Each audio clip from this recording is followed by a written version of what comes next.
Hello friends, welcome back to let's break it. मेरा नाम प्रीति है और आपका बहुत बहुत स्वागत है आपके इस यूट्यूब चैनल पर जिसका नाम है लेट्स ब्रेक इट। यहाँ हम एनटी यूजीसी नेट पेपर 1 की तैयारी करते हैं हिंदी में। तो जिसने भी चैनल को सब्सक्राइब नहीं किया है फटाफट से चैनल को सब्सक्राइब कर लीजिए। और इसी के साथ साथ आप हमारे टेलीग्राम चैनल से भी जुड़ सकते हैं जिसका नाम है let's break NET JRF with Preeti. हमारी जितनी भी जो जो पीडीएफ्स होती हैं और जो नोट्स होते हैं आपके आज जो क्लास हम करने वाले हैं उसके प्रॉपर नोट्स मिलेंगे आपको। वो कहाँ पर मिलेंगे तो वह इसी चैनल पर, इसी हमारे टेलीग्राम चैनल के थ्रू आपको मिल सकते हैं प्रॉपर नोट्स जो है हमारे। तो फटाफट से जुड़ जाइए और रेगुलर अपडेट्स, क्लास की अपडेट वो सब आपको यहाँ पर मिलती है। अगर जुड़ने में कोई दिक्कत है, कोई परेशानी हो, कोई दुविधा हो तो मुझे ज़रूर कमेंट के थ्रू अपने बताइए और मैं उसका सोल्यूशन ज़रूर करेंगे। चलिए तो उसका सोल्यूशन हम देखेंगे। आज की हम क्लास में क्या करने वाले हैं भाई, हम करने वाले हैं कम्युनिकेशन। जैसा कि मैंने कल प्रॉमिस किया था, कल हमने जो एक छोटा सा इंटरेक्शन किया था तो उसमें एज आई प्रॉमिस दैट के हम जो है एक एक करके सभी जितनी यूनिट्स में करा चुकी हूँ आपको, 2 4 5 जितनी भी हुई है चाहे, उसका जो है एक रिवीजन फटाफट करेंगे। मैंने जैसे कि बताया था एक स्क्रीनिंग टाइप हम देखेंगे और जितना हम करके आ चुके हैं उसको हम फटाफट से दोहरा लेंगे और जो एक आध छोटी छोटी चीजें हैं उनको भी मैंने यहाँ पर ऐड कर दिया है। तो परेशान ना होइएगा, फटाफट से शुरू करिए। और सबसे पहला काम आपको क्या कर देना है भाई, शेयर कर देना। ये 1 कंप्लीट मैराथन आपको मिलेगी, मैराथन क्लास है एक तरीके से, और बहुत कम समय में हम करेंगे। बहुत लंबा टाइम पीरियड में इसके लिए नहीं रखने वाली हूँ। तो लगभग मैंने तो सोचा है कि हाफ एन आवर में, 30 मिनट में हम इसे कवर कर लें। ठीक है ना, 30 मिनट के अंतर्गत हम इसे कवर कर ले। क्वेश्चन आंसर कुछ नहीं रखे हैं, सिर्फ और सिर्फ यहाँ पर हम रिवीजन करने वाले हैं। इसके बाद आपको क्या करना है वो सुन लीजिए। जैसे ही आप ये क्लास कंप्लीट कर लेंगे तो क्लास कंप्लीट करने के बाद, क्लास के बाद आपको क्या कर लेना है भाई, तो क्लास के बाद आपको क्या करना है, क्लास के बाद आपको जो है खुद से जो है लगा लेना है टेस्ट। ठीक है, खुद से अपना एक टेस्ट लगा लेना है। टेस्ट लगाने के बाद आपको जो है पता चल जाएगा कि कितना हम लोग पानी में हैं। और हम जो पढ़कर आए हैं इस क्लास के थ्रू, आप जो रिवीजन करेंगे एग्जाम से पहले वाली जो रिवीजन हम करने वाले हैं तो वो आपको पता चल जाएगा। तो आफ्टर दिस क्लास आपका क्या काम है, आपका काम है भाई, आपका यही काम है कि आपको जो है क्या कर लेना है, आपको जो है क्या करनी है, रिवीजन कर लेनी है। मतलब प्रैक्टिस, हम रिवीजन यहाँ कर रहे हैं, आपको प्रैक्टिस लगा लेनी है इसकी। ठीक है, तो ये आपको काम करना है। होप सबने जो है कर दिया होगा। इसको मैं करेक्ट कर रही हूँ, ये 9 नहीं है भाई, ये 9 नहीं है, 9 PM नहीं है। इसको कट करके आप लोग 7 PM कर लीजिए। ठीक है ना, 7 बजे आपकी क्लास हो रही है तो 7 बजे ही आपका टाइम होना चाहिए यहाँ पर भी। ठीक है, पहले मैं 9 रखने वाली थी लेकिन क्लास क्लैश हो जाती तो इसलिए मैंने उसको 7 PM कर दिया है। ठीक है, तो ये 7 PM है। चलिए तो फटाफट से हम रिवीजन अपनी शुरू करते हैं। रिवीजन शुरू कर रहे हैं और आपको क्या करना है, इसके बाद प्रैक्टिस सेट लगा लेना है। कम्युनिकेशन के जितने क्वेश्चन है आपके पास या जहां पर भी आपको मिले उसका जो है आपको प्रैक्टिस कर लेनी है। उससे आपको पता चल जाएगा कि कितना हम लोगों ने इसको कवर कर लिया है। चलिए तो बढ़ते हैं आगे और शुरुआत करते हैं कम्युनिकेशन की परिभाषा से। तो जो मुद्दा सही है उसके ऊपर हम ज्यादा चर्चा करेंगे, जिसके ऊपर ज्यादा करनी चाहिए और जहां से क्वेश्चन बनते हैं ये सब मैं आपको पढ़ा आई हूँ। जिसको डीप में पढ़ना है, यानी कि जो लोग आगे के लिए तैयारी कर रहे हैं, यानी कि दिसंबर वाला टारगेट है जिन लोगों का, उन लोगों के लिए मैं एक ही बात कहूंगी कि ये वाली क्लास जो है आप देख सकते हैं, कोई प्रॉब्लम नहीं है, आपको पता चल जाएगा पूरा। लेकिन ये क्लास टोटली डेडिकेटेड है उन लोगों को जिनका एग्जाम अभी 30 सितंबर को है या फिर आने वाले दिनों में है और पेपर 1 वो देने वाले हैं। ठीक है, तो उनके लिए है। तो इसीलिए इसमें हम टाइम खराब नहीं करेंगे। छोटी छोटी चीजों को, जो मेन इंपॉर्टेंट चीजें जहां से आपका क्वेश्चन 101% चांसेस होते हैं वही हम देखेंगे। चलिए तो फटाफट से इसकी परिभाषा देख लेते हैं। कम्युनिकेशन है क्या, बहुत जर्नल सी बात करेंगे हम, तभी हम इसे 30 मिनट में खत्म कर पाएंगे। जो अगर हम बात करते हैं कि भाई कम्युनिकेशन है क्या, तो कम्युनिकेशन क्या है, कम्युनिकेशन आप सभी जानते हैं। इस वक्त जो हम कर रहे हैं वो भी क्या है, कम्युनिकेशन ही है ना। अपने विचारों को, अपनी बातों को, अपनी कोई एक सूचना को, एक संदेश को दूसरे व्यक्ति तक पहुंचाना ही क्या है, संप्रेषण है। संप्रेषण का सामान्य अर्थ किसी सूचना या संदेश को एक व्यक्ति से दूसरे व्यक्ति तक पहुंचाना या संप्रेषित करना है। सिंपल सीधे शब्दों में अंग्रेजी में इसे कम्युनिकेशन कहा जाता है। ये थोड़ा सा याद रख लीजिएगा, कहां से निकला है ये याद रखना है। तो लैटिन की भाषा का शब्द है कम्युनिस से हुई, इसकी क्या है उत्पत्ति, इसकी वहां से हुई है, जिसका अर्थ क्या है, सामान्य यानी कॉमन। ठीक है, तो वहां से इसको थोड़ा सा आपको ध्यान में रखना है। अगला आगे बढ़ते हैं। अब संप्रेषण की परिभाषा इसको आप खुद देख लीजिएगा। ठीक है ना, मैंने पहले करा चुकी हूँ तो मैंने रख दिया है ताकि आपको एक बार फिर से मैं ये पीडीएफ जो है कहाँ पर दे सकूं, आपके टेलीग्राम चैनल पर दे सकूं, आपको रिवीजन करने में आसानी होगी। ठीक है, चलिए इन्होंने ये पढ़ लीजिएगा, इसमें कुछ खास है नहीं तो मैं बताऊंगी नहीं इसके बारे में। तो अब बढ़ते हैं हम संप्रेषण की प्रकृति या फिर विशेषता, कि क्या कैसा होना चाहिए, क्या कैरेक्टरिस्टिक्स होने चाहिए कम्युनिकेशन के। ठीक है, तो सबसे पहला पॉइंट देखेंगे, संप्रेषण एक स्थिर कार्य नहीं है। ठीक है भाई, एक जगह रुका हुआ नहीं है ना, ये तो चलता रहता है, गतिशील है, मतलब सतत कॉन्टिन्यूअस, एक तरीके से कॉन्टिन्यूअस प्रोसेस है ना। देखो जैसे अभी मैं बोल रही हूँ, मैंने आप तक अपनी बात पहुंचाई, अब आप लोग क्या करेंगे, अपने कमेंट के थ्रू मुझे फीडबैक करेंगे, यानी कि मुझे बताएंगे कि हाँ भाई ये कोई दिक्कत है, कोई परेशानी हो तो वो बताएंगे आप मुझे, कोई प्रॉब्लम आ रही है तो वो बताएंगे, कोई दिक्कत नहीं है तो वो भी बताएंगे कि मैम सब क्लियर है और क्लास ठीक लगी। ठीक है, तो ये जो प्रोसेस है फिर मैं उसका अप्लाई करूंगा, इस तरीके से कम्युनिकेशन चलता रहेगा। तो कैसा है, गतिशील है। ये की पॉइंट्स है, आपको जो ध्यान रखने हैं, कीवर्ड्स हैं ये, ठीक है ना, आपको याद रखने, ये टर्म्स है, इंपॉर्टेंट टर्म्स है जो आपको याद रखनी कम्युनिकेशन के लिए। ठीक है, कैसी है, गतिशील प्रक्रिया है, आदान प्रदान की सतत प्रक्रिया यानी कॉन्टिन्यूअस प्रोसेस है। इसके लिए कम से कम कितने व्यक्ति चाहिए भाई, 2 व्यक्ति चाहिए। यह औपचारिक और अनौपचारिक दोनों हो सकता है, ऑफिशियल भी हो सकता है, अनऑफिशियल भी। कैसे होगा आगे भी देखेंगे। एक मार्गी और द्विमार्गी भी हो सकता है। एक मार्गी मतलब कि जब कोई जैसे कि मोदी जी कोई भाषण दे रहे हैं और लोग जनता सुन रही है, तो वो कैसा हो गया, एक मार्गी, जहां पर एक बंदा बोल रहा है और बाकी सब सुन रहे हैं पैसिव होकर। ठीक है, द्विमार्गी कैसे है, जहां पर डिस्कशन होता है, जैसे कि हमारा ये वाला जो डिस्कशन है वो द्विमार्गी है। यहाँ पर मैं बोल रही हूँ, आप सुन रहे हो, और सुनकर आप क्या दे रहे हैं, फीडबैक दे रहे हैं, बता रहे हैं, आपकी जो परेशानी है वो भी बता रहे हैं। ठीक है, ये है। उसके अलावा यह प्रत्यक्ष और अप्रत्यक्ष दोनों हो सकता है, बिल्कुल हो सकता है। समरूपता और अनुरूप समरूपता और अनुपूरकता दोनों अच्छे संप्रेषण के आदान प्रदान का अभिन्न अंग होते हैं। समरूपता समानता को दर्शाती है। ठीक है ना, समरूपता का मतलब क्या है, समानता। जब ये मैंने बहुत अच्छा एग्जाम्पल से आपको समझाया था लास्ट क्लास में, एक बार फिर बता देती हूँ। समरूपता का मतलब ये है जहां पर समानता दर्शाई जाती है, यानी कि एक जैसे ग्रेड के बच्चे हो, जब जहां पर एक जैसे मतलब सबको, जैसे कि मान लीजिए चलो आगे बढ़ते फिर एक बार देखोगे। अनुपूरकता क्या है, अनुपूरकता विशेषता में मतभेद को दर्शाती है। ठीक है, अब देखो क्या है। तो समानता मतलब कि जहां तक है समरूपता एक जैसा, ठीक है ना, एक जैसे जो है, जैसे कि मान लीजिए टेस्ट लिया गया और उसमें समरूपता दर्शाई जाएगी कि भाई कितने 10 में से 9 वाले कितने हैं, 10 में से 8 वाले कितने, इस तरीके से। अनुपूरकता वो है जो मतभेद दिखाती है, ठीक है, अलग अलग करके दिखाती है। भाव प्रदर्शन संप्रेषण को संकेतों के माध्यम से भी आयोजित किया जा सकता है। जाहिर सी बात है कि हम संकेतों के माध्यम से भी संप्रेषण कर सकते हैं, ऐसा कि आप जानते हैं। अब आते हैं संप्रेषण के प्रकार पर। बहुत फास्ट तो नहीं हो रहा है भाई, फास्ट चलना जरूरी है, बिकॉज हम रिवीजन कर रहे हैं और रिवीजन इसी तरीके से होती है guys.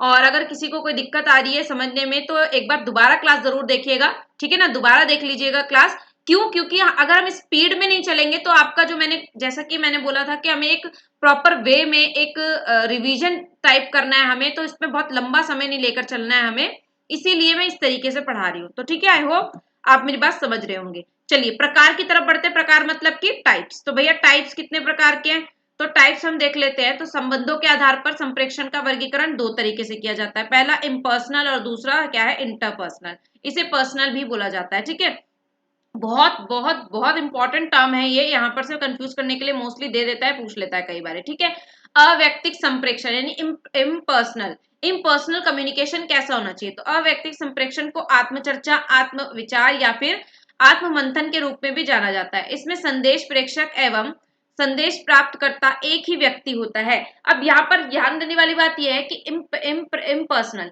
Personal, I am personal, ऐसे करके याद कर लो। इम्पर्सनल का मतलब आई एम पर्सनल, यानी कि अपने लिए, जब हम खुद से सोच विचार कर रहे होते हैं, जैसे कि एग्जाम आने वाला है तो आपने माइंड में स्ट्रेटेजी बनाई होगी, अपनी विचार किया होगा, आत्म मंथन किया होगा, खुद से अपने माइंड में ध्यान लगाकर चिंतन करके सोचा होगा कि ये टाइम में हमें ये चीजें कवर कर लेनी है, तो उसी को बोला जाता है इम्पर्सनल कम्युनिकेशन। ठीक है, जब हम खुद से बातचीत करते हैं, ठीक है ना, खुद पे मतलब खुद सोच रहे हैं, समझ रहे हैं, और खुद ही जैसे खुद ही क्वेश्चन कर रहे हैं, अरे भाई एग्जाम तो 30 तारीख को, हाँ हाँ एग्जाम तो 30 तारीख को, लाइक दिस। तो इस तरीके से जब हम बात कर रहे होते हैं, ये जो कम्युनिकेशन होता है ये होता है अव्यक्तिक या फिर इम्पर्सनल या फिर व्यक्तिक भी बोला जाता है इसको। और इसके अलावा और ये जो नाम दिख रहे हैं आपको जो है कम्युनिकेशन कहा जाता है। अगला बढ़ते हैं इंटरपर्सनल, यानी कि अंतर व्यक्तिक संप्रेषण। अंतर व्यक्तिक, ठीक है ना, अंतर किसमें होता है भाई, अंतर तो 2 लोगों में ही कर सकते हैं ना कंपैरिजन हम। अंतर डिफरेंस किसमें, अकेला बंदे के अंदर तो डिफरेंस देखेंगे नहीं। तो अंतर व्यक्तिक का मतलब है इंटरपर्सनल, जहां पर जो है 2 या 2 से अधिक व्यक्तियों के बीच में क्या होता है, विचारों का आदान प्रदान होता है। जैसे कि ये जो हमारी क्लास है वो कैसी है, इम्पर्सनल है या फिर इंटरपर्सनल है, तो फटाफट से कमेंट के थ्रू बताइए हमारी क्लास कैसी है, ये इंटरपर्सनल है या फिर इम्पर्सनल है। तो हमारी क्लास ये इंटरपर्सनल है, क्यों? क्योंकि यहाँ पर जो है हम 2 से ज्यादा लोग हैं और अब आपस में बातचीत करके अपने विचार जो है देकर जो है चर्चा कर रहे हैं। आगे बढ़ते हैं, अगला है ग्रुप कम्युनिकेशन। इसे समझाना जरूरी है इसलिए बता रही हूँ। ग्रुप कम्युनिकेशन इसी का जो है विस्तारित रूप है, यानी कि अंतर व्यक्ति का, यहाँ पर 2 से ज्यादा, 2 या 2 से अधिक ग्रुप में लोग बात कर रहे हैं, डिस्कशन कर रहे हैं, ठीक है। जन संप्रेषण क्या है? तो भैया मास कम्युनिकेशन, और मास कम्युनिकेशन आप सभी जानते हैं, आजकल तो आधुनिक समय में तो यही चल रहा है। तो जन संपर्क काफी प्रचलित शब्द है। जन संप्रेषण का अर्थ है विशाल जनसमूह के साथ क्या करना, संप्रेषण। जैसे कि मोदी जी मन की बात में जब आते हैं, अपनी मन की बात कहने आते हैं, तब क्या करते हैं भाई, वो अपने विचारों को रेडियो के थ्रू, टीवी के थ्रू क्या करते हैं, मास कम्युनिकेट करते हैं, कम्युनिकेशन करते हैं, यानी कि लार्ज नंबर ऑफ पीपल के साथ वो क्या करते हैं, बातचीत करते हैं। लार्ज मतलब कि बड़ी संख्या, बड़ी जनसंख्या के साथ वो क्या करते हैं, बातचीत करते हैं, उसी को बोला जाता है। इसे मध्यस्थता संप्रेषण भी कहा जाता है, दूसरा नाम याद रखना है।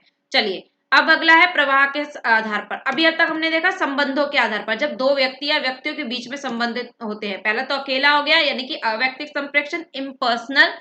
इंग्लिश में याद कर लेंगे इस टर्म को तो ज्यादा अच्छा हो जाएगा, क्यों? क्योंकि थोड़ा सा मिलता जुलता है तो कंफ्यूजन ही नहीं होगी हिंदी में, है ना। तो इसलिए इम्पर्सनल कम्युनिकेशन, जब सिंगल बंदा खुद से ध्यान लगा रहा हो, ठीक है। इंटरपर्सनल मतलब कि जहां पर 2 लोग आपस में बातचीत कर रहे हो। समूह में मतलब ग्रुप में जब बात हो रही हो। जन संप्रेषण मतलब कि जहां पर जो है मोदी जी पूरी जनता से बात कर रहे हैं, इस तरीके से याद कर सकते हैं। अगला है प्रवाह के आधार पर। प्रवाह यानी कि जिस वे में चल रहा है ना, जिस वे में कम्युनिकेशन हो रहा है। तो लंबवत यानी कि वर्टिकल तौर पर 2 तरीके से होता है, अधोगामी और ऊर्ध्वगामी। तो अधोगामी मतलब कि डाउनवर्ड, देखिए ऊपर से नीचे की तरफ, ऊपर से कैसे आ रहा है, नीचे की तरफ, जब डाउनवर्ड, ठीक है। और ये ऊपर से कैसे जा रहा है, नीचे से ऊपर की तरफ जा रहा है। तो ये कौन सा संप्रेक्षण है? अरे भाई ये क्या हो गया, तो ये संप्रेक्षण हुआ हमारा कौन सा, आप समझते हैं इसको किस तरीका का। यहाँ से क्वेश्चन आया हुआ है, पीवाईक्यू लिख लीजिए इसके ऊपर आप, इसलिए इसको समझना बहुत जरूरी है। ये शब्द कई बार मुश्किल हो जाते हैं, इंग्लिश में इजी है तो इसको इंग्लिश में याद कर लेंगे। डाउनवर्ड और अपवर्ड तो याद हो जाएगा। डाउनवर्ड मतलब कि नीचे की तरफ, अपवर्ड मतलब कि ऊपर की तरफ, ठीक है। ये पोजीशन याद रखिए, जैसे कि मैंने यहाँ पर बना भी दिया। देखिए ऊपर से नीचे की तरफ मतलब कि एक बॉस जो है जब अपने एम्प्लॉयज से बात करता है तो कैसे बात कर रहा है, क्वेश्चन ऐसे ही आएगा कि एक कंपनी में एक बॉस जो है अपने एम्प्लॉयज को ऑर्डर दे रहा है, तो ये किस प्रकार का जो है संप्रेक्षण हुआ, तो डाउनवर्ड संप्रेक्षण होगा, जब ऊपर से नीचे की तरफ बात कर रहे हैं, ठीक है। मुख्य अध्यापक किससे बात कर रहा है, शिक्षकों से बात कर रहा है, निर्देश देता है, ऑर्डर दिया जाता है, बात नहीं करते हैं ना। अगला अपवर्ड मतलब कि जब नीचे से ऊपर, यानी कि कोई एम्प्लॉय है, कोई अध्यापक है, उसे मुख्य अध्यापक तक अपनी बात पहुंचानी है, इंक्रीमेंट की या किसी भी बात तरीके की वो बात पहुंचानी है, कोई रिपोर्ट देनी है, तो वो क्या है, कोई सुझाव देना है, कोई सजेशन देना है, तो वो कैसा होगा भाई, वो होगा अपवर्ड, यानी कि नीचे से ऊपर की तरफ जाएगा वो। क्लियर? आई होप क्लियर होगा, यहाँ पर ज्यादा समय नहीं बर्बाद करना, ठीक है ना। हॉरिजॉन्टल कैसा होगा, हॉरिजॉन्टल मतलब कि समान, जहाँ पर 2 शिक्षक आपस में बातचीत कर रहे हो, ठीक है, जहां पर 2 एम्प्लॉयज आपस में बातचीत कर रहे हो, ठीक है, एक ही स्तर के लोग आपस में संप्रेक्षण करते हैं तब।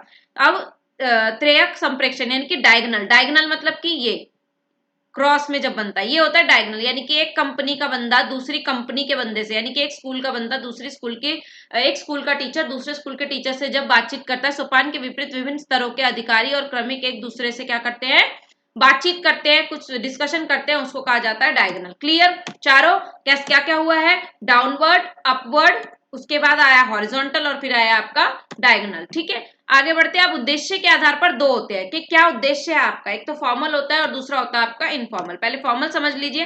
फॉर्मल का मतलब है जब आप एक ऑफिस में आप जब आप ऑफिशियली जब बात कर रहे थे, जैसे कि एक मुख्य अध्यापिका अपने शिक्षकों से बात कर रहा है, एक बॉस अपने एम्प्लॉयज से बात कर रहा है ना, तो एक टीचर अपने स्टूडेंट से बात कर रहा है, तो एक स्टूडेंट अपने टीचर से बात कर रहा है, तो ये किस टाइप का जो है संप्रेक्षण होगा, ये होगा आपका औपचारिक संप्रेक्षण। कैसा होगा भाई, औपचारिक संप्रेक्षण होगा, ठीक है। तो औपचारिक संप्रेक्षण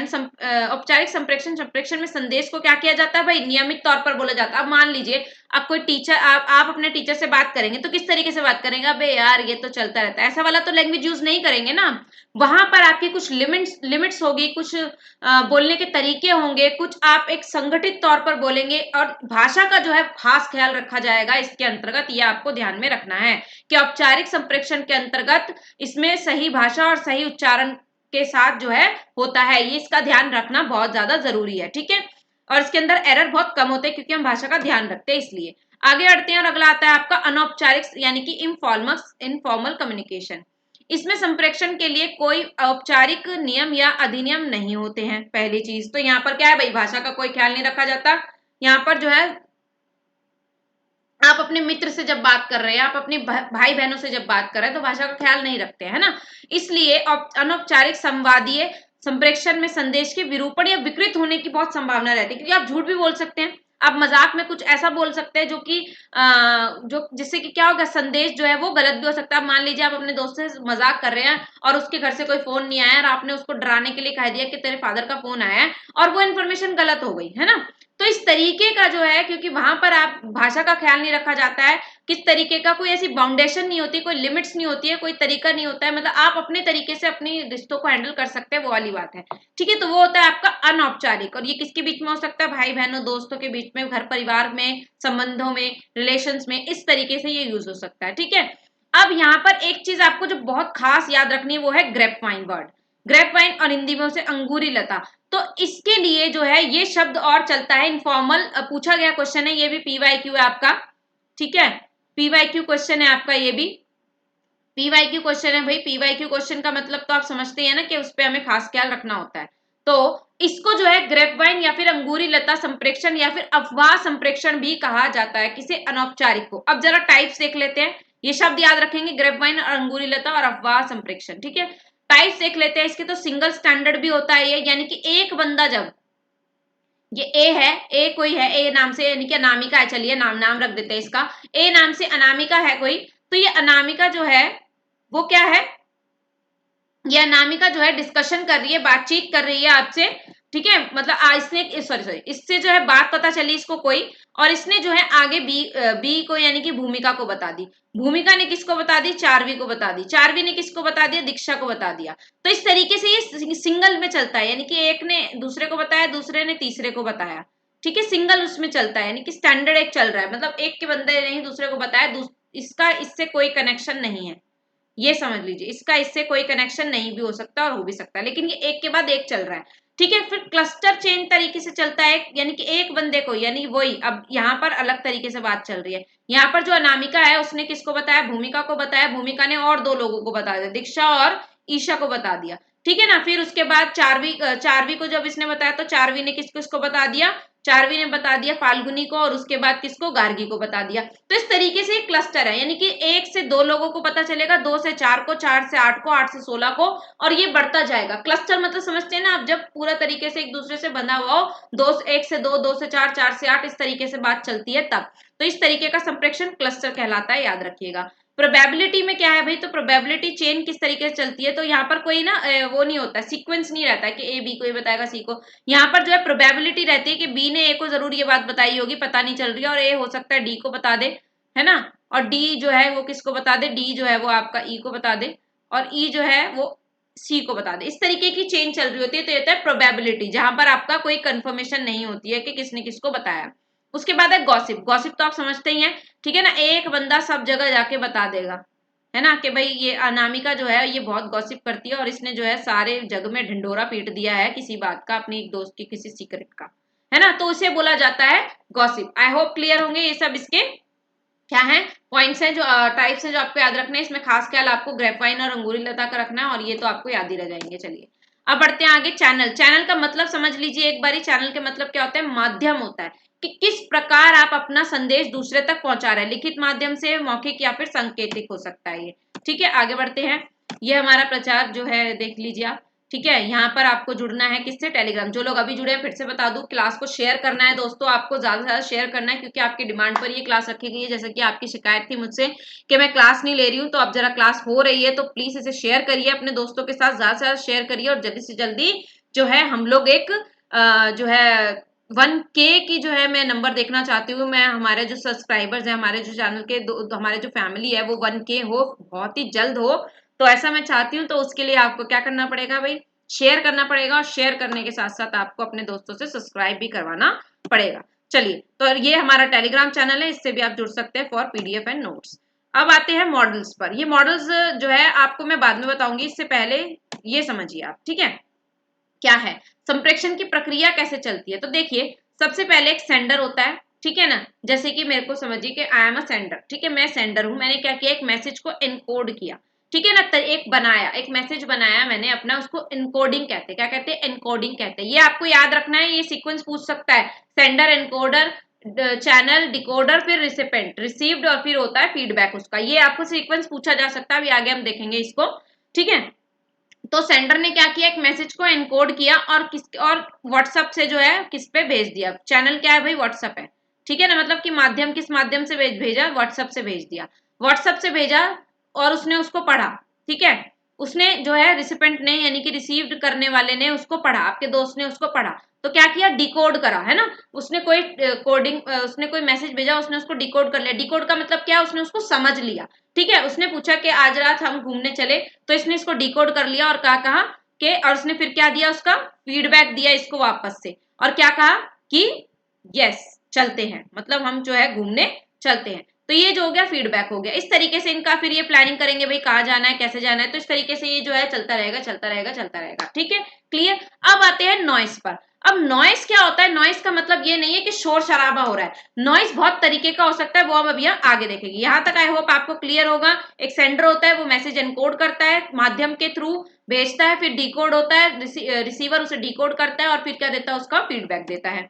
अब बढ़ते हैं आगे। अब ये कुछ मॉडल्स है, अरिस्टोटल का मॉडल है कम्युनिकेशन के लिए, ये आपको खुद देख लेना है। मैंने लास्ट कराया हुआ है, ये आप जाके जो है लास्ट क्लास से भी देख सकते हैं वैसे तो, पर चलो मैं बता ही देती हूँ। स्पीकर होता है इसमें, इन्हों बस नाम अलग है। स्पीकर होता है, एक स्पीच देता है वो। ठीक है, और क्या होता है? ऑडियंस उसे समझती है और क्या होता है? इफेक्ट में आती है। ठीक है, पहले का है, इसीलिए चेंजेस आते गए ना धीरे धीरे। अब यहाँ पर क्या हो रहा है? ये किसका है? ऑसगुड का है। ठीक है ना, और ऑसगुड और क्या है ये? स्क्रैम्स का। ठीक है, जो भी है देख लेना भाई। हाँ, तो ये है। तो इसमें क्या होता है? इसमें भी एक एनकोडर है। ठीक है, एनकोडर क्या कर रहा है? मैसेज दे रहा है, वो उसको डिकोड कर रहा है। डिकोड करके क्या कर रहा है? एनकोडर ने क्या किया? इंटरप्रेट किया, एक मैसेज बनाया। ठीक है ना, और उसने क्या किया?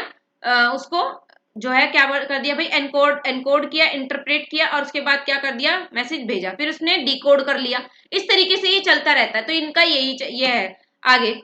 अब ये शेनॉन और वेवियर का देख लीजिए। इसमें क्या है? इसमें भी एक सेंडर है जिसको इन्होंने क्या कहा है? इंफॉर्मेशन सोर्स का है। ठीक है, उसने कोई मैसेज भेजा, इनकोड किया, ट्रांसमीटर यानी कि इनकोड कर लिया। ठीक है, फिर एक चैनल के माध्यम से यानी कि मान लीजिए मेल के थ्रू भेजा, और उसने रिसीव किया। किसने? रिसीवर ने रिसीव किया, और रिसीवर ने क्या किया? उसको डिकोड कर लिया। ठीक है, और फिर क्या देगा? उसका वो रेसिपेशन देगा, यानी कि फीडबैक देगा। ठीक है, लेकिन नॉइस यहां पर भी है। अब ये नॉइस क्या होता है? तो नॉइस का मतलब हम तो समझते हैं कि जी शोर हो रहा है। ठीक है, अब शोर को पहले बाद में समझेंगे, पहले ये डेविड क्या है, हाँ, बेरलो का वो समझ लीजिए आप, ये जो इन्होंने दिया था। ठीक है, सेंडर, ये अभी अभी हम देख कर आए। सेंडर क्या करेगा? एक एनकोड करेगा, किसको? मैसेज को। वो मैसेज किसी चैनल के थ्रू पहुंचाएगा, किसको? रिसीवर को। और रिसीवर क्या करेगा? उसको डिकोड कर लेगा। देखिए सर्कल चलता रहेगा। फिर ये दोनों बातचीत करेंगे आपस में आगे, जैसे कि अभी हमने एक प्लान बनाया आज रात घूमने का, लाइक ऐसा वाला। ठीक है, अब पहले क्या था? सिर्फ एसआर था, यानी कि सिर्फ सेंडर और रिसीवर मॉडल के रूप में समझाने का प्रयास किया था। किसने? बेरलो ने। ठीक है, जहां संदीपन, ये संदीपन नहीं है, इसको स्टेमुलस ही पढ़िए आप। ठीक है, को प्रेक्षक सेंडर के साथ और पुष्टि फीडबैक को मतलब पुष्टि को प्राप्तकर्ता के साथ जोड़ा गया था। बाद में इसे क्या कर दिया गया? मॉडल को बाद में SMCR यानी कि सेंडर, मैसेज, चैनल और रिसीवर के उसमें इसको चेंज कर दिया, के रूप में बढ़ा दिया गया। हिंदी में इसको प्रेक्षक यानी कि सेंडर, फिर संदेश भेजा, संदेश किसके थ्रू? किस चैनल के थ्रू भेजा, और फिर प्राप्तकर्ता यानी कि रिसीवर।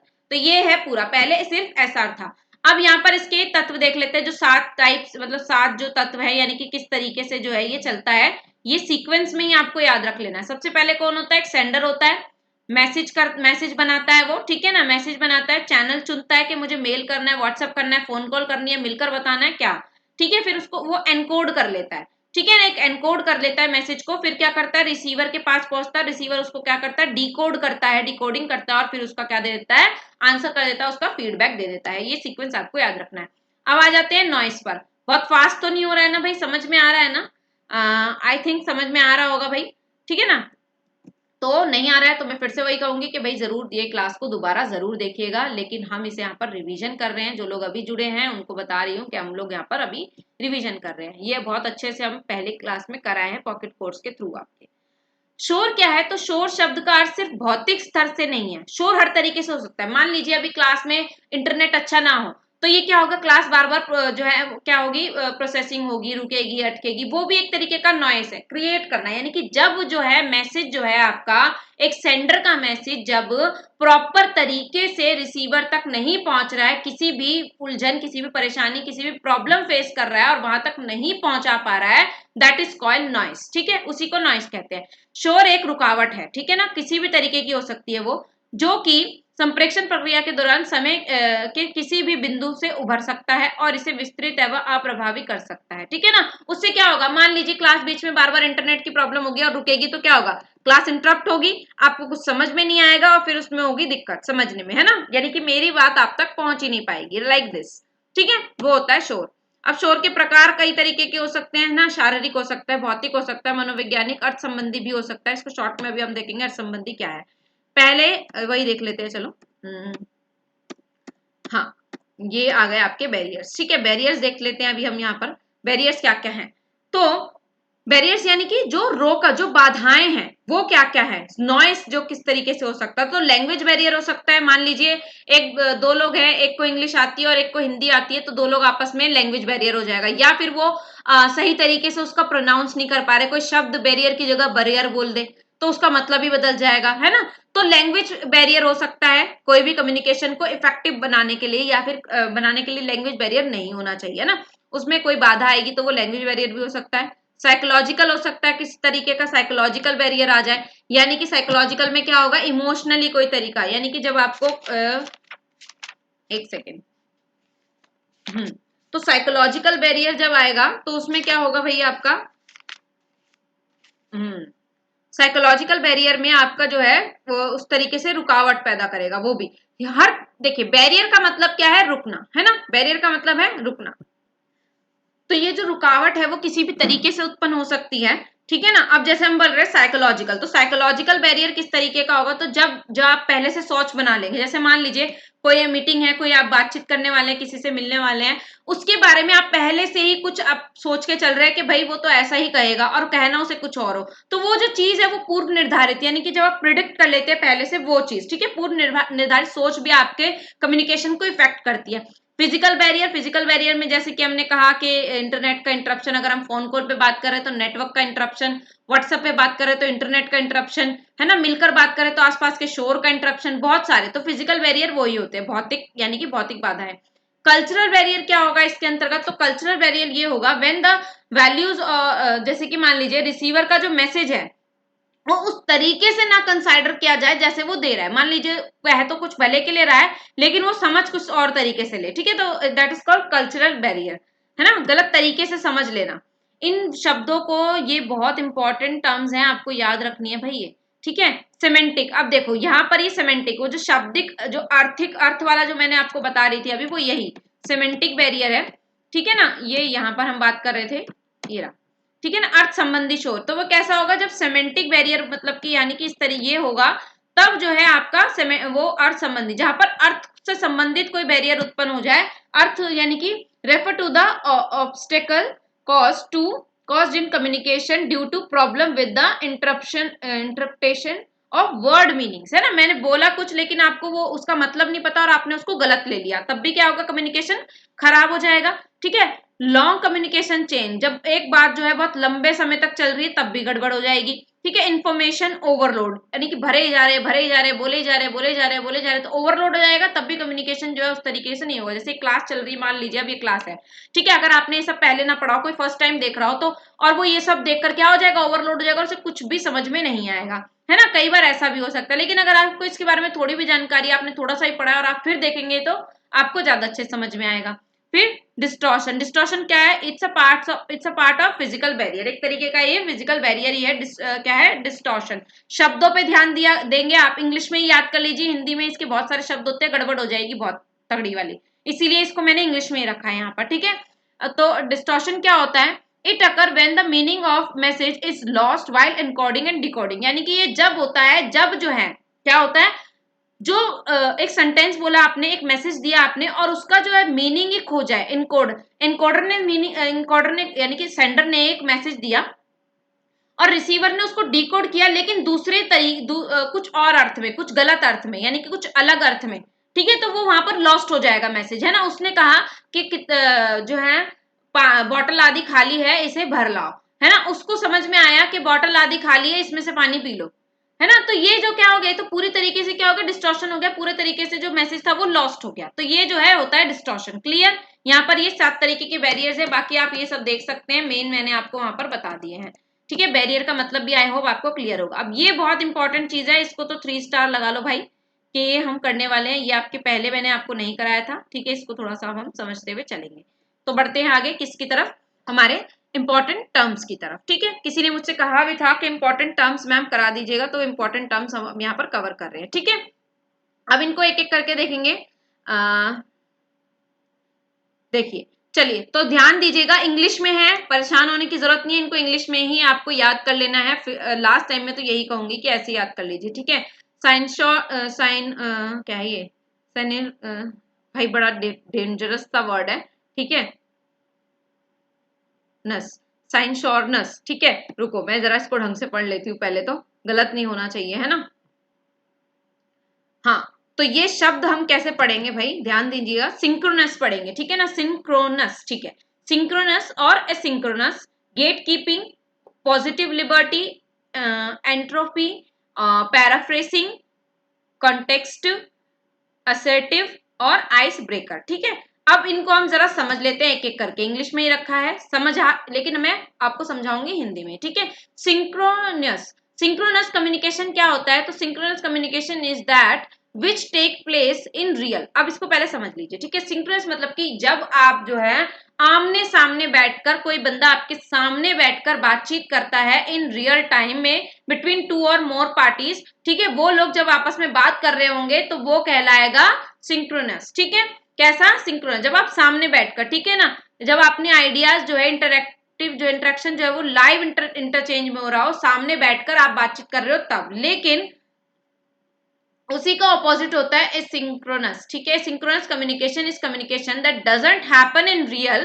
टाइम। ठीक है ना, रियल टाइम में नहीं हो रहा है, उस वक्त पे नहीं हो रहा है, लेकिन फोन पे हो सकता है ना, इन पर्सन हो सकता है, और during the video call, WhatsApp, इस तरीके से हो सकता है, कॉन्फ्रेंसिंग, मीटिंग वगैरह, मीटिंग हो रही है हमारी वीडियो कॉलिंग के थ्रू या इस तरीके से। यानी कि उस वक्त पे वो लाइवली आपके सामने नहीं है, रियल टाइम में आपके सामने नहीं है, वो हो गया जब, लेकिन कम्युनिकेशन फिर भी हो रहा है, तो वो हो गया असिंक्रोनस। असिंक्रोनस। ठीक है ना, जो है आज वो नहीं आया, इस तरीके से। ठीक है, आज वो नहीं आया इसलिए फोन पर बात कर ले, तो असिंक्रोनस। ठीक है, सिंक्रोनस क्या हो गया, जब आप सामने बैठकर बात कर रहे हो, ठीक है, तब। उसके बाद गेट कीपिंग क्या होता है, तो गेट कीपिंग होता है is the process of selecting and then filtering item of media that can be consumed within the time और space that an individual happens to have.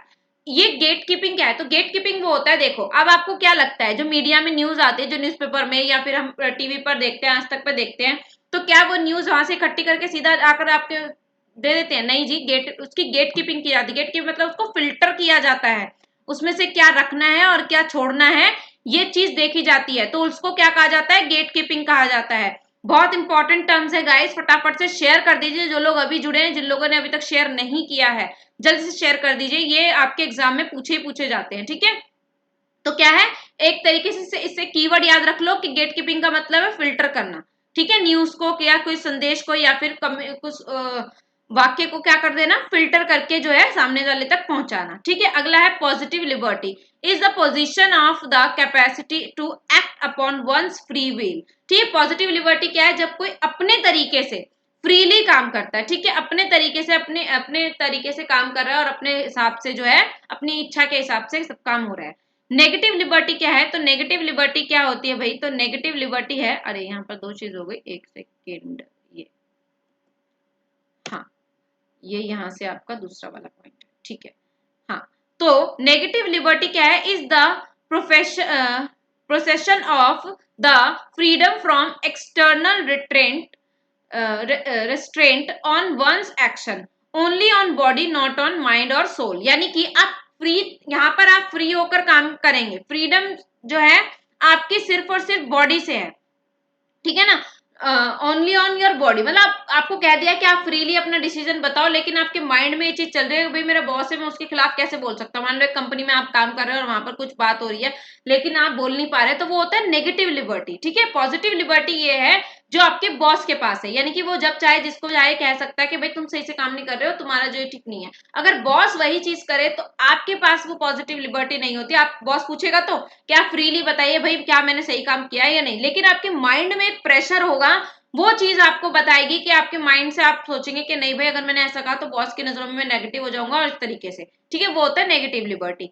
अब आते हैं अगला, एंट्रोपी। एंट्रोपी क्या है? Entropy the break down in verbal communication process is termed as entropy. जब बीच में ब्रेक डाउन हो जाए, रुक जाए कोई चीज, यानी कि चर्चा जो है वो हो रही है और रुक जाए जब बीच में, उसको कहा जाता है क्या? आपका एंट्रोपी। क्या कहा जाता है? एंट्रोपी। ये आपको याद रखने हैं अच्छे से, क्या कहा जाता है? एंट्रोपी। जब ब्रेक डाउन हो जाए कम्युनिकेशन का, बीच में ही रुक जाए, तब उसे कहा जाता है। एक मिनट दीजिए, हाँ कहीं कुछ गड़बड़ ना हो। हाँ, द ब्रेकडाउन, ठीक है, इन द कम्युनिकेशन, उसको कहा जाता है आपका एंट्रोपी। आगे बढ़ते हैं। अब है अगला कॉन्ट्राइव्ड। कॉन्ट्राइव्ड क्या होता है? Deliberately created. इस तरीके से, यानी कि जानबूझकर जब हम उसे क्रिएट करते हैं, वो हैविंग एन अननेचुरल और फॉल्स अपेयरेंस और क्वालिटी। ठीक है, जब हम जानबूझकर कुछ चीजों को क्रिएट कर रहे हैं लेकिन ऐसा है नहीं, मतलब नेचुरल नहीं है, लेकिन हम उसको अननेचुरली वहां पर दिखा रहे हैं, उसको बोला जाता है कॉन्ट्राइव्ड। याद रखना, आर्टिफिशियल बोल सकते हैं इसको, ठीक है ना, लॉबोट बोल सकते हैं और कॉन्ट्राइव्ड प्लॉट बोल सकते हैं। ये सब ना भी याद रखो तो बस इतना आपको याद रखना है, डेलिबरेटली क्रिएटेड, यानी कि जानबूझकर जब हम कोई चीज को अननेचुरली यानी कि फॉल्स अपेयरेंस दिखा रहे हैं उसकी। जैसे कि मान लीजिए एक एग्जांपल देते हैं कि आप खुश नहीं है किसी परेशानी में आप, लेकिन आप किसी पार्टी में आपका जाना जरूरी, कोई बिजनेस पार्टी, और वहां पर आपको मुस्कुराना भी पड़ेगा, ऐसे कि सबसे हंस हंस के मिलना भी पड़ेगा, तो उसको कहा जाएगा कैसे कि वो झूठी, ऐसे जानबूझकर आप ऐसा क्रिएट कर रहे हैं लेकिन आप मेंटल स्टेट में वैसे नहीं है। ठीक है। कॉन्टेक्स्ट क्या होता है भाई? कॉन्टेक्स्ट, इन शब्दों को याद रखना है, आपको बार बार कह रही हूँ। कॉन्टेक्स्ट क्या है? A physical and psychological environment for conversation. क्या है? एक फिजिकल और एक साइकोलॉजिकल एनवायरमेंट क्रिएट करना, किसके लिए? कन्वर्सेशन के लिए। अगला है तीसरा, ये यहाँ पर तीसरा है भाई, असर्टिव। ठीक है ना, ये तीसरा है। Assertive people who engage in prank and open expression of their feelings are considered. ठीक है ना, कुछ इस तरीके से अपने आप को एंगेज करना, इस तरीके से आप चर्चा करना। People who engage in pranks, ठीक है, प्रैंक्स में जो एंगेज रहते हैं, मतलब उस चीजों में, उस तरीके से वो लाना। Open expression of their feelings are considered, उनकी जो फीलिंग है जैसे हंसी मजाक वाला, इस तरीके से। ठीक है। Analogy mass communication. अब एनालॉजी क्या है? तो एनालॉजी है is the open way process of transferring message to the receiver और audience. Here the audience is large so they utilize analogy media. अब इसका मतलब क्या? एनालॉजी का मतलब समझ लीजिए, बस इसमें छोटा सा मतलब आपको याद रखना है कि जब जो है वही प्रधानमंत्री मोदी वाला मैं एग्जांपल दूंगी कि जब एक मैसेज आपको एक बड़ी जनता को जो है देना हो, तो कैसा होगा? Is the one way process of transferring message. जब वो बोल रहे हैं और हम सब सुन रहे हैं भाषण की तरह, ठीक है, उसको कहा जाता है एनालॉजी मास कम्युनिकेशन। याद रखिएगा। आइस ब्रेकर, बहुत इंपॉर्टेंट टर्मिनोलॉजी है ये, आइस ब्रेकर। तो आइस ब्रेकर क्या है भाई? तो ice breaker are communication exercise that help teacher and student get to know each other. जैसे कि मान लीजिए, आप मान लीजिए कोई से स्कूल में पढ़ाने गए या किसी कॉलेज में पढ़ाने जाएंगे जब, तो सबसे पहले हम क्या करते हैं? इंटरेक्शन कर लेते हैं स्टूडेंट के साथ, है ना, नए नए, चलो भाई थोड़ा इंटरेक्शन कर लिया, भैया आप क्या क्या हाल है, कैसे हैं आप लोग, क्या पढ़ रहे हैं, कैसी आपकी चल रही लास्ट क्लास कैसी हुई, इस तरीके से, है ना, आपका नाम, बातचीत, थोड़ी सी अपने बारे में बता दिया कि भाई मैंने ये किया है, आप लोग अपने बारे में बताइए। तो ये जो चीज होती है ना, इसको बोलते हैं आइस ब्रेकिंग। देखो, आइस बहुत ही जमी हुई थी, दो लोगों के बीच में संबंध, देखो दो अनजान लोग जब मिलते हैं, फर्स्ट क्लास है आपकी, मान लीजिए आप प्रोफेसर हैं किसी अच्छे कॉलेज में, गवर्नमेंट यूनिवर्सिटी में, आप गए, पहली क्लास है आपकी, और आप देख रहे हैं बच्चे सब बैठे हैं और आपको देख रहे हैं, तो क्या हो वो चीज, क्या वो क्या है? एक तरीके की आइस, एक जमा हुआ है कुछ चीज, आपको वो हटानी है ना, तो वो ब्रेक करना है वो चीज, जो अननोनेबिलिटी है जो आप दोनों में, जो आप लोग एक दूसरे को जानते नहीं है, उसको कैसे खत्म किया जा सकता है? आइस ब्रेकर से। ठीक है, आई होप क्लियर होगा। तो इससे क्या, कैसे कैसे कर सकते हैं भाई? एक दूसरे का इंट्रोडक्शन कराकर, थोड़ी जर्नल बातचीत करके, एटमोस्फेयर के बारे में बात करके, inspire student to learn communication skills, start class in a fun, कुछ गेम करा करके, कुछ भी एंगेजिंग वे में हम ये कर सकते हैं। क्लियर? तो ये थे हमारे कुछ टर्म्स, कुछ लगभग 6 यहाँ पर है और 5 यहाँ पर है, तो यानी कि लगभग 11 टर्म्स हमने यहाँ देखे, और इससे पहले बैरियर में भी मैंने कुछ टर्म्स आपको बोले जो याद रखने हैं। ये आपको चीजें याद रख लेनी है। ठीक है, बाकी संप्रेषण से संबंधित संगठन और संस्थाएं आप देख सकते हैं कौन कौन सी होती थी, आपको ध्यान रख लेना है। ये थोड़ा इंपॉर्टेंट है, यहाँ से आ जाता है, कम्युनिकेशन में पूछ लेता है कई बारी कि पहला कब हुआ और इस तरीके से, तो मैंने रख दिया, आप लोग खुद पढ़ेंगे। प्रसार भारती के बारे में पढ़ लेंगे। ठीक है, आकाशवाणी के बारे में देखेंगे आप लोग। इसके अलावा ये जो दूरदर्शन, मतलब जितने भी यहाँ पर है ये नोट पॉइंट, ये जो पहली पहली चीजें हो रही है ये आपको ध्यान में रख लेनी है। प्रेस एवं प्रिंट मीडिया, ये क्या है हम थोड़ा सा देख लेते हैं। तो लोकतंत्र के 4 स्तंभ में चौथा स्तंभ जो है वो मीडिया को ही माना जाता है। ठीक है, न्यायपालिका, कार्यपालिका, विधायिका और मीडिया, मीडिया को चौथा स्तंभ माना जाता है। मीडिया के क्या क्या कार्य आप सभी जानते हैं। लोकतंत्र के 3 अंगों के काम पर निगाह रखना इसका काम है। जनहित की सूचनाएं देना, लोक व्यवस्था का निर्माण करना और समाज का एक सूत्र में बांधे रखना, है ना। आपको कैसे पता चलती है हवा की न्यूज, तो ये 3 तरीके की होती है। एक तो प्रिंट मीडिया यानी कि जो हम न्यूज़पेपर और ये सब पढ़ते हैं। इलेक्ट्रॉनिक मीडिया जैसे कि हम टीवी रेडियो पर न्यूज सुनते हैं। सोशल मीडिया जैसे कि आजकल जो ट्विटर ये सब बहुत चल रहा है, वो आपका हो गया social media. Clear, I hope यहाँ तक आपको चीजें क्लियर होंगी। और बीच में जो चीजें हमने छोड़ी है मैं वही बता देती हूँ आपको। इससे पहले ये बैरियर्स हमने देखे थे भौतिक, और ये आप देख लेना इसको। पैराफ्रेसिंग में आपको एक बार बता देती हूँ, पैराफ्रेसिंग मैंने वहां पर बताया नहीं आपको शायद। तो पैराफ्रेसिंग का मतलब क्या होता है, यह एक ऐसा कौशल है कि अच्छे श्रवण के लिए अत्यधिक है, जिसमें श्रोता जो है, पैराफ्रेसिंग यहाँ पर था, एक सेकेंड ये रहा, हाँ ये रहेगा पैराफ्रेसिंग, इसको भी समझ लीजिए, वहां पर हमने शायद रखा नहीं। तो पैराफ्रेसिंग का मतलब ये है कि मैंने आपको सारी चीजें समझा ली, अब मैं क्लास में आई और मैंने आपको बोला कि हाँ भाई अपने शब्दों में बताइए कि what is the gate keeping क्या है, तो आप अपने शब्दों में बताइए। जब आप उसको अपने शब्दों में एक्सप्लेन कर देंगे उसको कहा जाता है पैराफ्रेसिंग। क्लियर, एक यही रह गया था, आई थिंक बाकी सब मैंने आपको यहाँ पर बता दिया था। तो आई होप आपको चीजें क्लियर होंगी। कहीं पे कोई डाउट आता है, कोई प्रॉब्लम होती है, कोई इश्यू होता है, आप मुझे बता सकते हैं। उसके अलावा ये हमारा 7 सीज रह गया, ये वाला हम देख लेते हैं। 7 सीज बहुत इंपॉर्टेंट है, इंपॉर्टेंट में रख सकते हैं, इसको पूछा जा सकता है। इसको आपको सीक्वेंस में याद नहीं रखना है, लेकिन आपको इसे याद जरूर रख लेना है। ठीक है, चलिए देखते हैं। तो क्या है, क्लियरिटी होनी चाहिए, यानी कम्युनिकेशन के 7 सीज, यानी कि ये सब चीजें आपके कम्युनिकेशन के अंतर्गत होनी ही चाहिए। तो क्लियरिटी, स्पष्टता होना जरूरी है, संपूर्णता होना जरूरी है, संक्षिप्तता होने जरूरी है, कॉन्साइज में हो, है ना, बहुत बड़ा लंबा चौड़ा, जैसे हमने पढ़ा ना बैरियर हो जाएगा वो, तो लॉन्ग कम्युनिकेशन चलेगा। तो यथार्थपूर्ण होना चाहिए, यानी कि कंक्रीटनेस होनी चाहिए, सच्चाई होनी चाहिए, कर्टसी होनी चाहिए, यानी विनम्रता से बात करनी चाहिए। और क्या होना चाहिए, करेक्टनेस होनी चाहिए, सही होना चाहिए, सुसंबद्ध होना चाहिए, कोहेरेंट होना चाहिए, यानी कि मिला जुला होना चाहिए, ऐसा नहीं कुछ अलग थलग हम कुछ भी बोल रहे हैं। क्लियर, तो ये 7 सीज भी आपको याद रखने, clarity, completeness, कॉन्साइजनेस, concreteness, courtesy, correctness और कोहेरेंट। इसको हिंदी में भी रखे हैं मैंने, आप हिंदी में भी ध्यान में रख सकते हैं। ठीक है, तो आई होप सब चीजें क्लियर होंगी। कोई पे कोई भी डाउट हो तो आप मुझे पूछ सकते हैं अपने कमेंट के थ्रू। मैंने कोशिश की है कि 30 मिनट नहीं, थोड़ा सा ज्यादा समय ले लिया है आपका, लेकिन आई होप आपको ये चीजें क्लियर होनी चाहिए। देखिए मेन मुद्दा है क्लियर होनी चाहिए, और आई होप क्लियर होंगी। बाकी जो चीजें थोड़ी बहुत रह गई है आपको कहाँ देख लेनी है, ये आपको देख लेनी है हमारे जो है टेलीग्राम चैनल पर, जो मैं आपको यहाँ पर ये पूरा प्रॉपर पीडीएफ आज शाम तक शेयर कर दूंगी या फिर कल सुबह तक। तो आपको ये देख लेना है, इसका रिवीजन कीजिए, और उसके बाद आपको क्या लगा लेनी है, प्रैक्टिस लगा लेनी है। प्रैक्टिस लगा लेने के साथ साथ आपको अच्छे से ध्यान देना है छोटी छोटी चीजों पर। यही था, इसके बाहर कुछ नहीं है मेरे ख्याल से, तो इसके बाहर कुछ नहीं आना चाहिए। बाकी आपको जो लग रहा है आपको नहीं छोड़ना चाहिए वो भी। ठीक है, तो नेक्स्ट क्लास हम देखते हैं किस पर रखते हैं, टीचिंग एप्टीट्यूड, कम्युनिकेशन या फिर आईसीटी। जो चीजें हमने कर ली है उसी को हम इस तरीके से कॉन्साइज में करेंगे। क्लास कैसी लगी है आप जरूर बताइएगा मुझे अपने कमेंट के थ्रू। मैं आपके कमेंट का बहुत इंतजार करती हूँ, मुझे अच्छा लगता है आप जब बोलते हैं, चाहे अच्छी लगी हो या बुरी लगी, दोनों ही बताइएगा। बुरी तो नहीं लगी होगी आई थिंक, पर लेकिन हाँ आजकल डिसलाइक करने वाले भी बहुत हो गए भाई, तो किस बात के लिए डिसलाइक कर रहे हो वो बताइए, मतलब क्यों, ऐसा रीजन है। मतलब यहाँ पर हम पढ़ाई की बात कर रहे हैं, तो आई डोंट थिंक सो, अगर आपको अच्छा नहीं लग रहा है तो आप लाइक मत कीजिए, लेकिन डिसलाइक वाला मुझे कुछ फंडा समझ नहीं आ रहा। चलिए, आपको खैर पूरी स्वतंत्रता है कि आप लाइक करें डिसलाइक करें, आपकी मर्जी है। अगर अच्छी लगती है क्लास तो आपको लाइक करना है, क्लास को लाइक करना है, शेयर करना है, और क्या करना है भाई, सब्सक्राइब भी करा लेना है। अगर आपने कर लिया है तो आपके फ्रेंड से लाइक शेयर और सब्सक्राइब, ये 3 काम आपको करके ही जाने हैं क्लास में। चलिए तो एंड करते हैं, और इसी तरीके से मिलते हैं अगली क्लास में। Thank you so much and take care, ख्याल रखिए अपना और पढ़ते रहिए। एग्जाम आपका बहुत नजदीक है, बिना किसी प्रेशर के शांति से ध्यान लगाकर पढ़िए। चलिए, all the best and take care.